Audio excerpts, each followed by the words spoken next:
তাহলে তোমাদের মনে হতেই পারে যে কার অয়েলি স্কিন আর কার ড্রাই স্কিন দিদি কিভাবে বুঝবো, এটা মাথায় আসতেই পারে। তুমি ফার্স্ট কাজ করছো, তুমি বিগিনার, তুমি জানো না যে কিভাবে তুমি স্কিন চুজ করবে। তাহলে যখন তুমি ক্লায়েন্টের বাড়িতে যাচ্ছ, তখন তুমি যখন মেকআপ শুরু করছো, তখন তাকে জিজ্ঞাসা করতে হবে যে তুমি যখন ফেসটা ধুয়ে এসেছো বা মুখটা যে এখন ধুয়ে এলে, তোমার স্কিনটা কেমন ফিল হচ্ছে, মানে খুব কি টান টান লাগছে না নর্মাল মনে হচ্ছে, কোনটা লাগছে? তো সে যদি বলে যে না ভীষণ টান টান লাগছে, মনে হচ্ছে কিছু ময়শ্চারাইজার কিছু জাতীয় দিলে ভালো হয়, তখন তোমাকে বুঝতে হবে তার স্কিন ড্রাই।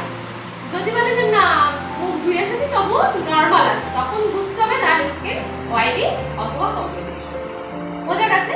এই হচ্ছে স্কিন চেনার উপায়। যারা বিগিনার তারা অনেক সময় বুঝতে পারে না যে কিভাবে স্কিনটা চিনবো যে কার ড্রাই স্কিন, কার অয়েলি স্কিন, কার কম্বিনেশন স্কিন। তো এটা হচ্ছে সবথেকে সহজ উপায় তার স্কিনটাকে চেনা।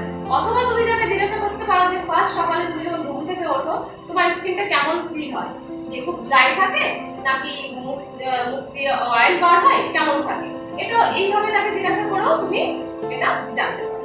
ঠিক আছে? তাহলে এটা হচ্ছে dry skin, normal skin choose করার।